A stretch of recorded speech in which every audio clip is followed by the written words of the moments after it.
It is the News Blitz with Randy Wang on Talk Radio 790 KABC. We're here every single day from 5 to 6 talking about the local issues that matter to you most and taking your phone calls at 800-222-5222, 1-800-222-5222, your emails at randywangradio@gmail.com. Search for the KABC News Blitz wherever you get your podcasts and subscribe to the California Report at randywangradio.substack.com.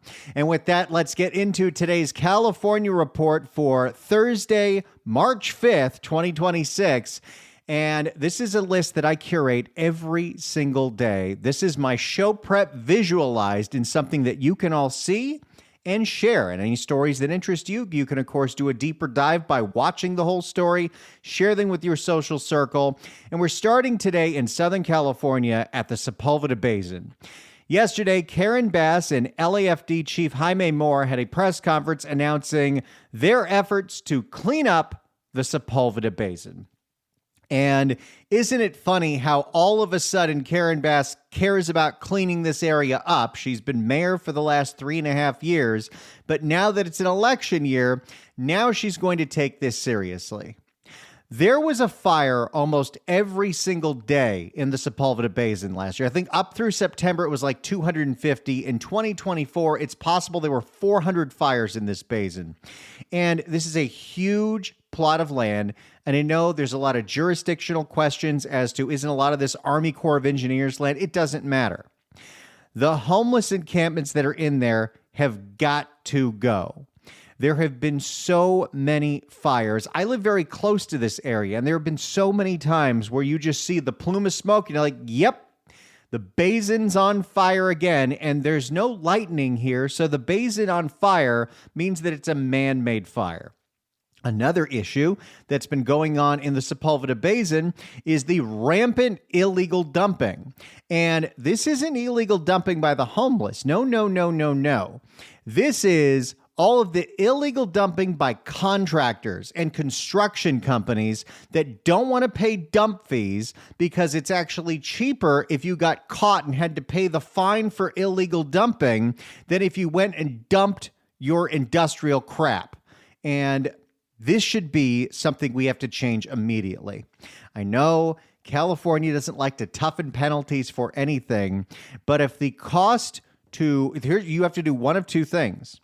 If it's so expensive to haul a load of trash that it is cheaper to pay the fine if you get caught illegal dumping, you either have to make the dumping fees way more affordable and you've made them too onerous, or you need to massively increase the penalties for illegal dumping, because all that debris in there makes it much harder to deal with the kinds of emergencies like fires. And of course, one of the things that Karen Bass is doing that is smart, but of course she's doing it for the cameras, is they've employed a whole bunch of goats to start chewing through the vegetation. Some of that brush hasn't been cleared in decades and decades. And of course, they're doing all this not because the residents asked for it, but because this is supposed to be a site for the Olympic Games. 3 Olympic events are supposed to be in the Sepulveda Basin near Balboa Park, and the park's just not ready. Also, in the piece, they describe what's going on at Victory in Balboa. And this is right catty corner to Birmingham High School, a Metro park and ride lot that is now completely fenced off, that is going to be the storage lot for derelict homeless RVs, and I don't think that one's going to end well. Now, something the city council did yesterday that is good, but maybe way too little and way too late, is a vote by the LA City Council to save Hollywood productions, to boost productions by doing things that the city is directly responsible for. Lowering permitting fees, making permitting easier, especially for smaller production, making it easier to build sound stages. This is something City Council should have done a long time ago. The city can't do much when it comes to the statewide tax incentives that make California so hard to compete with other states and now other countries.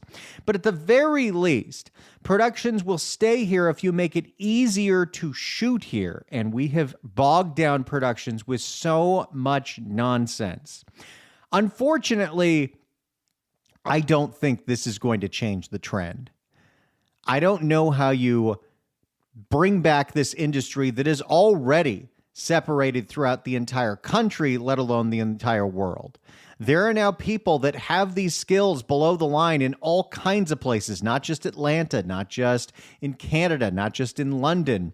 There are film industries emerging all over the place. I go to Santa Fe, New Mexico a lot. They have a largely emerging film industry. Albuquerque, you might think of all the Vince Gilligan shows, but they have a lot of stuff shooting as well. And I just don't know how you bring it all back to LA without making it as competitive as possible. And I don't think we want to do that. Maybe we do. It would be great, but I don't know if that's going to happen. Now, here's a story that we haven't talked about in a while. You remember Ed Buck, the prominent Democrat donor in West Hollywood who had 2 dead bodies at his house from 2 young black men that he lured to his house and injected with methamphetamines? Well, he's still in prison because he finally got charged. It's one of the big mistakes of Jackie Lacey was not charging him. And I don't think that was the fatal flaw that ruined her campaign against Gascon, but it didn't help. Ed Buck, though, is now being gone after civilly because forget that, yes, he's in prison. Let's hurt him even more. So Jamel Moore's family sued him, and they won in court $2 million for what this monster predator did. So that's good. And we're going to see more and more stories like this, so just be ready for it. We've heard a lot about the hospice fraud and the home health care fraud that is going on in places like Southern California.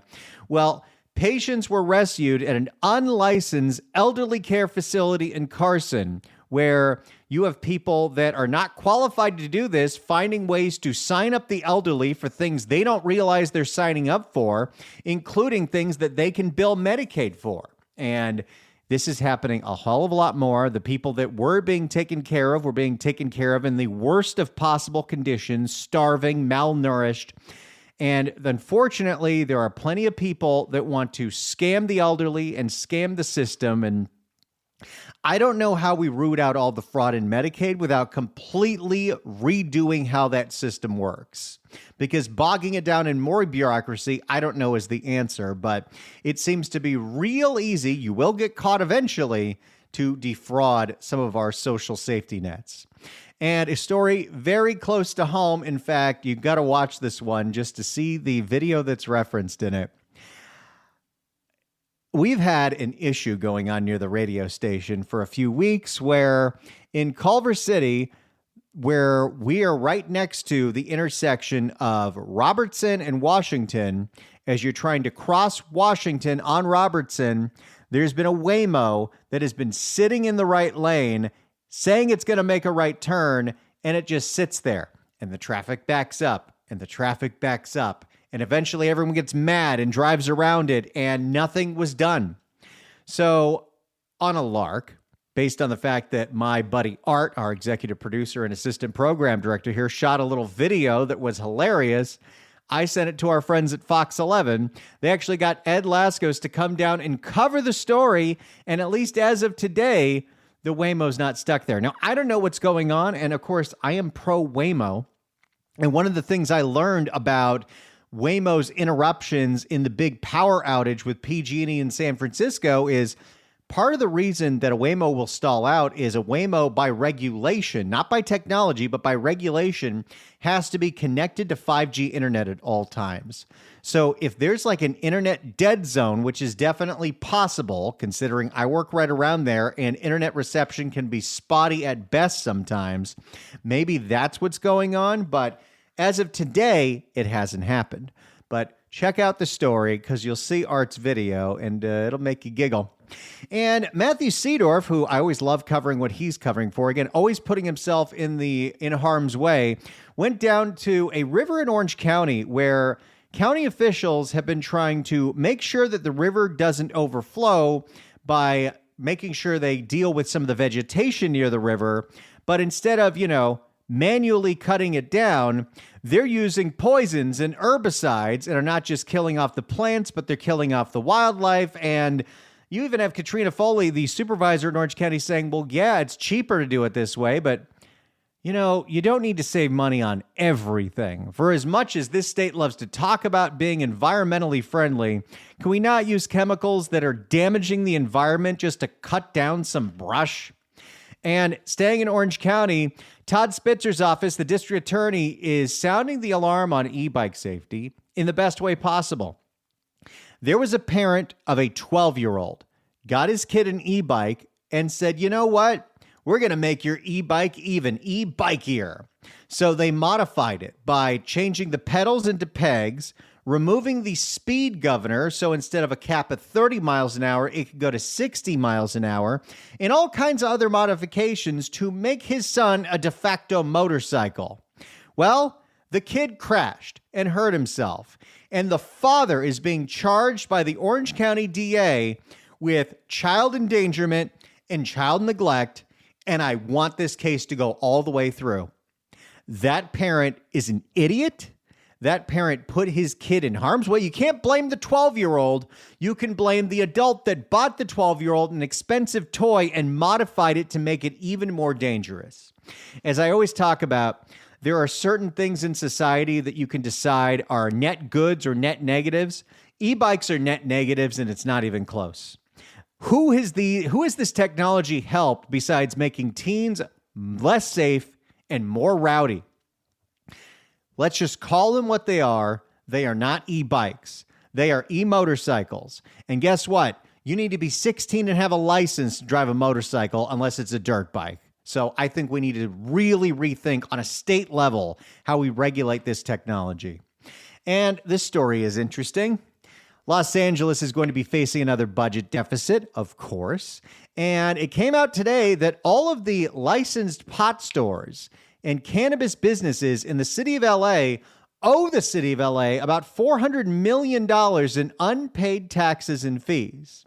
These are, of course, the same stores that are struggling because they keep raising fees and raising taxes, and they do not shut down the competition, which is the illegal operating businesses that don't pay any of these fees. And they're trying to figure out some kind of amnesty program where, hey, if you just pay us a little of what you owe us, even though you're about to go out of business, we'll forgive the debt. This is all going on at the same time that the city of LA is considering putting a ballot measure where you will give them the authority to bill the illegal operating businesses for all the fees and taxes they haven't paid. Good luck collecting on that. As to why our city attorney can't just shut down illegally operating pot stores, it's mind-boggling, it's baffling, and it just shows how inept this city is. As many people supported legalizing pot, and I was one of them, although it's funny, I quit smoking before it even got legalized. But as many people supported that policy, the rollout has been awful. And the whole point was, well, if you tax and regulate it fairly, you can wipe out the black market. And the black market is larger now than it ever has been. And some good news to wrap up here in Southern California. After clearing out all of the major fire code violations, the Moreno Valley Mall can reopen, and it reopened today. And now all the shop owners are like, what can we do to make sure this doesn't happen again? Because being shut down for 2 weeks means a lot of these small business owners lost a lot of business. But it also, as one of the shop owners pointed out, gave a lot of free promotion to the Moreno Valley Mall. We got a lot more coming up here on the California Report. You can subscribe to this. You can check out the stories, and you can share them with your friends, family, and social network at randywangradio.substack.com. We'll continue here. It's the News Blitz with Randy Wang on KABC. It's the News Blitz with Randy Wang on KABC. Let's get back to today's California Report. In the Bay Area, San Francisco notes a drop in tents and RVs for their quarterly homeless count, and that's something you can really see. If you're seeing less RVs, that means that they are actually making progress. Of course, the funny thing about all of these stories is that they always interview an advocate for the homeless that says it's not enough. They need to get housing for everybody. Just what's the point? Why are we talking to these people? If you are an advocate for the homeless, how many homeless do you have in your home? Enough. And we told you about this story when we had Seneca Scott on the show, but city workers in Oakland are looking to decertify the SEIU, the union, because of all of its political activity, including spending money against the recall of Sheng Tao after the FBI raid. Absolutely. Poor Shangy.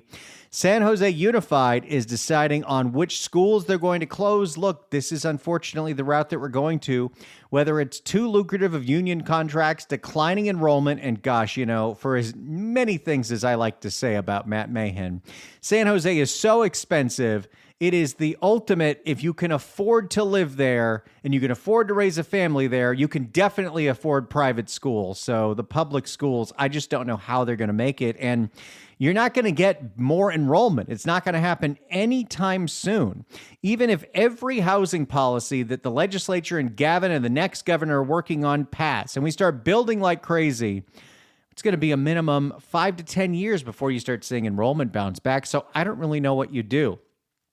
And of course, the Los Gatos party mom, the one that was accused of hosting these alcohol-fueled sex parties for her teenage son and encouraging her teenage son's friends to sexually assault the women at the party, she's been convicted. And she's going to be going away for a long time, although she is going to appeal the case. In Sacramento, Ashley Zavala has a piece on Gavin Newsom finally dipping his toe into the governor's race and trying to start speaking out, because he'll even admit it. He's taken so much attention away from who's running for governor that we're 3 months away and the top two candidates are Republicans, and he's freaking out. You saw that letter that came out from Rusty Hicks telling the smaller candidates to drop out. One of them did today, Ian Calderon. He dropped out and he endorsed Eric Swalwell. And there's a bill going through the legislature. Matt Haney from San Francisco wants to allow cities, if they want to extend last call to 4 a.m. I don't see how this saves downtowns. Maybe it's nice for some people. I can't imagine drinking that late. And there's all kinds of infrastructure issues that are just, that don't work here. Maybe it could work in San Francisco, but also I don't know if that's the answer. I think taking a lot of this unused business space and converting it to mixed use into real estate, as expensive as it is, that's the path we got to go towards. We do not need all of this office space that we have. It's just 5 days a week in person is never coming back. So we have to reimagine downtowns and stop figuring out ways to entice people to get back to downtown with drinking. There's a lot of people that don't drink, especially a lot of young people. And when you think about the demographic that stays up till 4 a.m., it's young people and they don't drink. Young people like pot and they like ecstasy. In San Diego, another budget problem with the school district, as San Diego Unified is trimming their staff. They're announcing layoffs. This is happening up and down the state. Declining enrollment is not going to turn around anytime soon. So unfortunately, this is what they're going to have to do.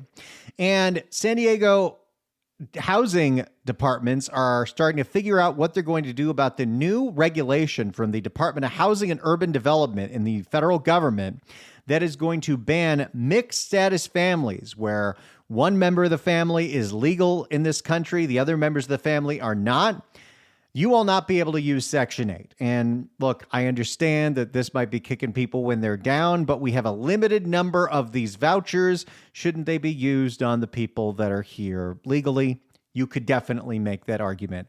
Also, these mixed status families have been exploited quite a bit. Are there completely legitimate ones too? But I don't know. There's so many broader fixes to the immigration problem, including figuring out what to do with all the people that are here. But we will never have enough adults in the room in Congress to get anything passed. So this is where we're at. Get policy swings every 4 years. And San Diego County has approved an ordinance to allow ADUs to be sold as a separate piece of property. And while that sounds really good, the fear that I have is, if they sell that property, are they now going to assess that property and your property and eliminate your Prop 13? Because that could be a problem. We got so much more, including Matt Mahan's interview on ABC 10, a crime blotter story, and Sini Escondido looking to figure out how to regulate sidewalk vendors.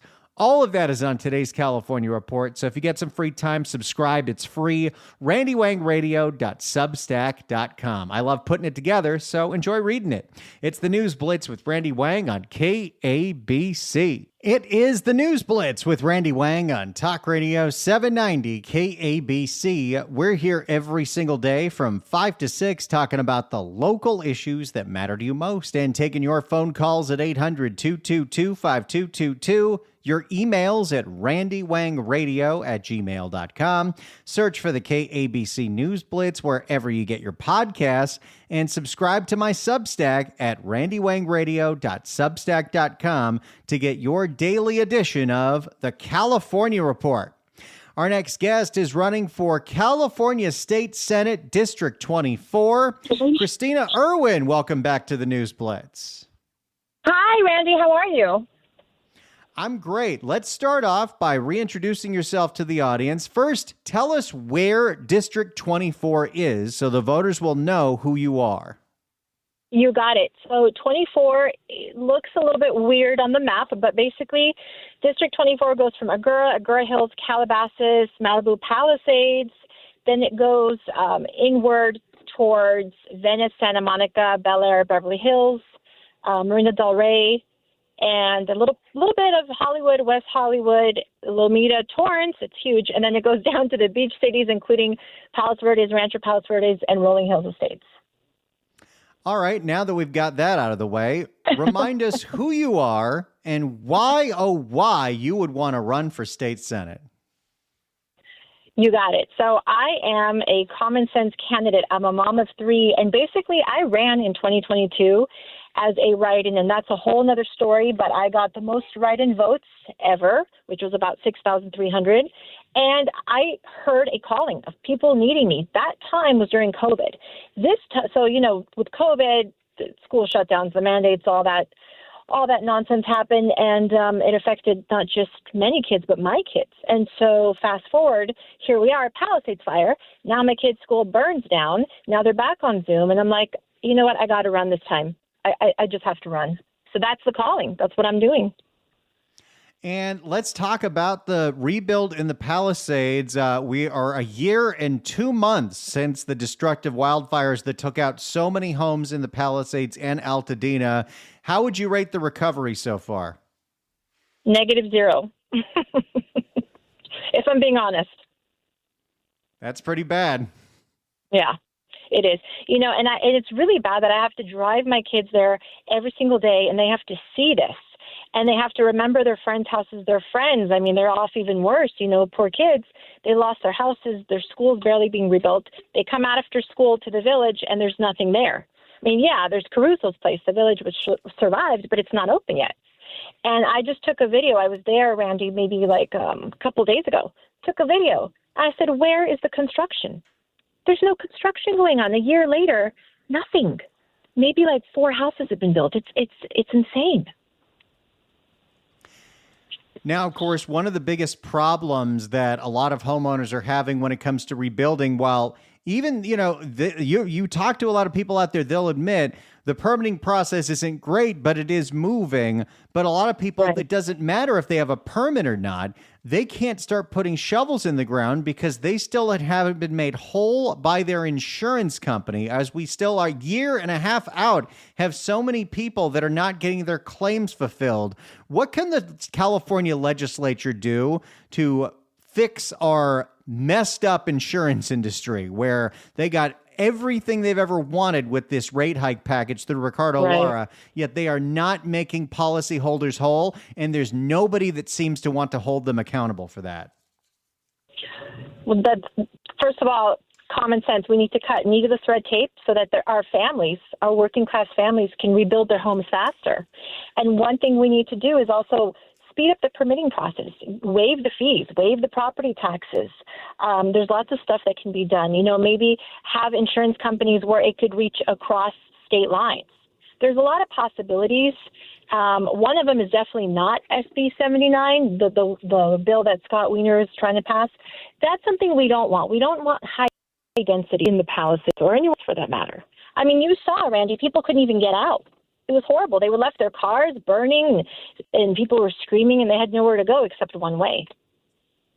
You know, that's a really important point. You know, it's something that people forget is part of the destruction of the day of the fire was that it came so quickly. People abandoned their cars on Sunset Boulevard, Yeah. and emergency response vehicles couldn't even get up to parts of the Palisades without having to bulldoze cars. So is it something that we need to think about when we rebuild, that we need to be building way more emergency access to neighborhoods like that? That is definitely one thing we need to be doing, but we also need to talk about prevention, wildfire prevention. There is no reason the reservoirs were and still are empty. There is no reason to defund our fire department. I mean, these things are just common sense, at least they are to me, and I'm sure your listeners. But these are some of the things that I can work on and I will work on once I get to Sacramento. What do you make of the fact that, speaking of the reservoir being empty, that all of a sudden, without any notice, the head of the LADWP, Karen Bass's appointee to $750,000 a year, Janice Quinones of PG&E fame, announces she's leaving to go work a job in Puerto Rico? Oh, I'm sure it's just convenient timing, right? Listen, I say we hold them all accountable.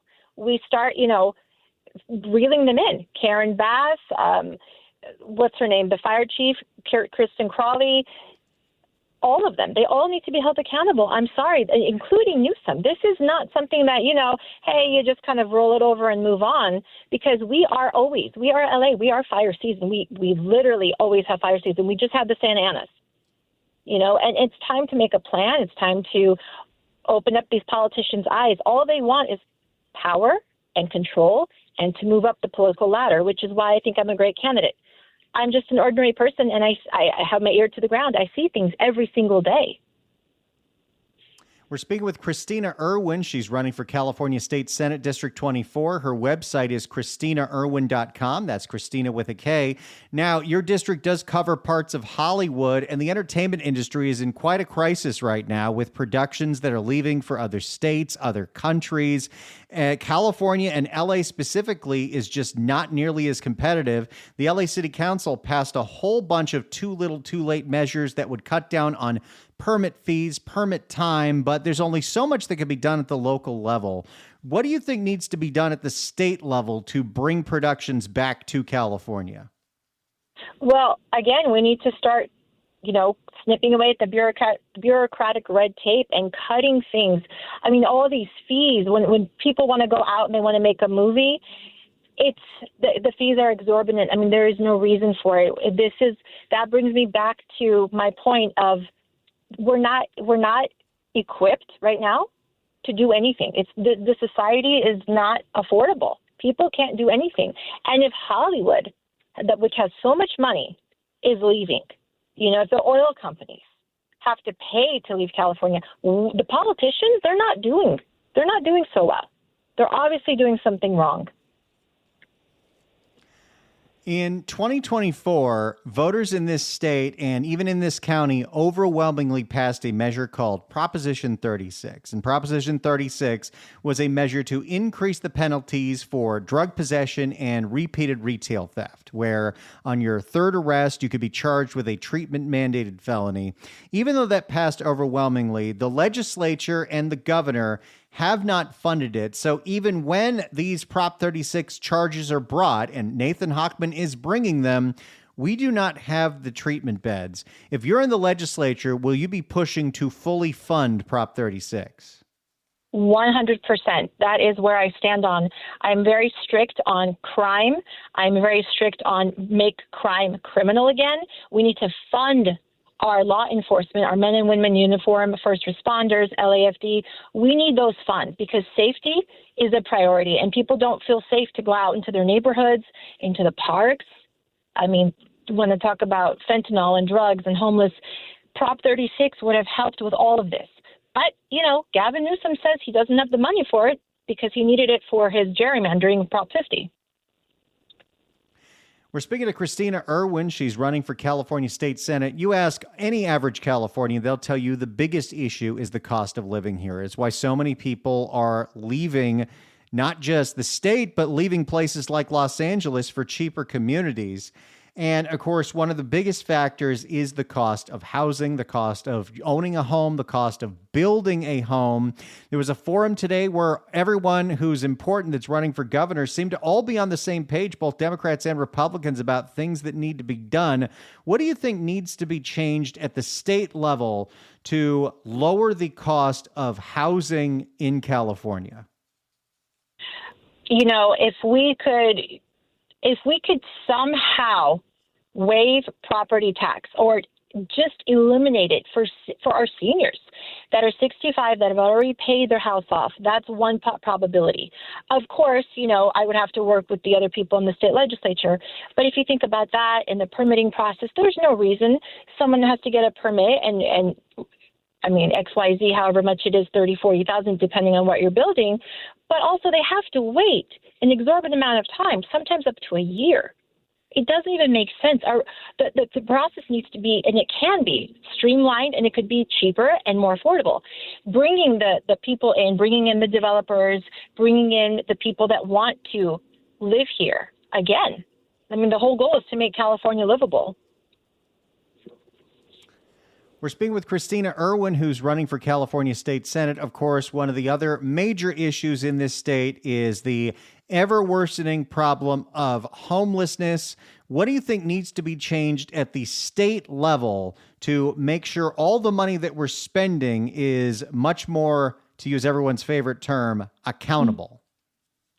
You know what? We got to use, the laws on the books that we already have, Randy, that a lot of people, especially the Democrats, are saying, well, you know, that's not compassionate. Well, let me tell you something. Leaving the homeless on the streets, sleeping in their own feces and using drugs, that is not compassion. I would like to see mental institutions make a comeback. I don't care what we call them, but at this point, we need that. We need to utilize what we have, whether it's abandoned buildings, malls, hospitals, make it a triage, a wraparound services where they can get treatment. 70% of people that are homeless have mental issues. They have addiction problems. I mean, there's a few, sure, that are down on their luck. You know, we help them with that. Vocational schools, you know, doing stuff with the homeless, the homeless animals. There's so much, and don't even get me started on the foster system. These kids that transition, they leave the foster care system at 18. Where do they go? Jail or on the streets. We need transitional houses for them too. So it's just all a big mess. And in my opinion, you know, the Sacramento Democratic politicians have done this all on purpose. 15-minute cities, this is what they want. It's all about control. We're speaking with Kristina Irwin. Last question before you go, since you are asking to be put in a legislative body, I'm curious, if you are elected to be the state senator of District 24, what is the first piece of legislation you are writing? That's a good one. I thought about that a lot. First of all, I'm a parent advocate, child advocate. It would probably have to be holding vaccine manufacturers liable again. I mean, there's so many, but that would probably be the top one that I would do immediately. There you go. Kristina Irwin is running for State Senate District 24. If you want to find out more about her campaign, you can go to the website, KristinaIrwin.com. That's Kristina, Irwin.com. Kristina Irwin, thank you so much for joining us. Thank you, Randy. It's the News Blitz with Randy Wang on KABC. It's the News Blitz with Randy Wang on KABC. Can you believe that we're less than 3 months away from the June primary, less than 2 months when ballots are coming out? That's why we're doing everything we can to interview as many candidates so you at least get to know them. You may agree with them, you may disagree with them, but we're here to make sure that you know who is on your ballot, including the now 8 Democrats that have filed for California governor. Oh, boy. I'm sure some of them will get out by mid-April or be forced out, but we'll see what's going on there. But if you're running for office, you know someone that's running for office, reach out to us, randywangradio@gmail.com, and we'll try to get them scheduled on the show. It's the News Blitz with Randy Wang on KABC. It's the News Blitz with Randy Wang on KABC. Let's find out what's coming out to the movies this weekend. Okay, this one looks fun. The Bride, starring Penelope Cruz and Christian Bale. This is a Frankenstein story, and Christian Bale is playing Frankenstein. They traveled to 1930 Chicago to ask a groundbreaking scientist, played by Annette Bening, to create him a companion. They revive a murdered young woman, and the bride is born. All right, that's probably going to be a good time. Christian Bale commits, and you got to see him as Frankenstein. Now, if you got a family, you probably already got your tickets to go see Hoppers. That's the new Disney Pixar movie starring Bobby Moynihan, John Hamm, Meryl Streep, and Dave Franco. And this is a movie that's about beavers. Mabel, an animal lover, seizes an opportunity to use new technology to hop her consciousness into a lifelike robot animal, an adorable beaver. Apparently, it's got really good reviews, so I'll be checking that one out on Disney Plus, maybe. Peaky Blinders: The Immortal Man is in theaters on March 20th and is also on Netflix. And that is, of course, a movie of the series Peaky Blinders. So if you know what that is, you're probably already going to see it. If you don't know what that is, well, you'll be looking it up.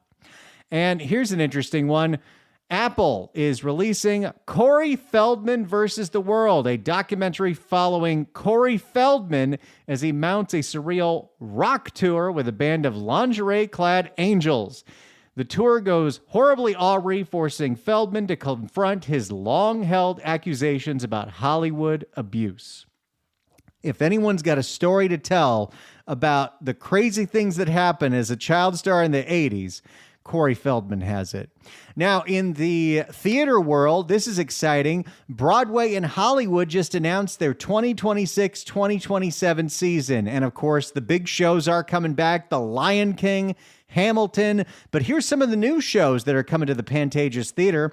Water for Elephants, The Outsiders, The Who's Tommy. Oh, I'm seeing that. Buena Vista Social Club, Operation Mincemeat, Maybe Happy Ending, The Great Gatsby, and Death Becomes Her. And in the world of gaming, how exciting is this? Today is the day that Pokemon Pokopia has been released. This is a Pokemon-style take on a very Animal Crossing, Minecraft kind of life simulator game. It has the best reviews of any Pokemon game that anyone's ever seen. I already bought it. As soon as I finish Persona 3 Reload, I'm going to be diving into it, and it looks like a relaxing, fun, charming time. So enjoy that. Thank you all so much for being a part of the show, listening. Tell your friends about this show. They can listen live or they can listen to the podcast by searching for The News Blitz wherever they get their podcasts. It's The News Blitz with Randy Wang on KBC.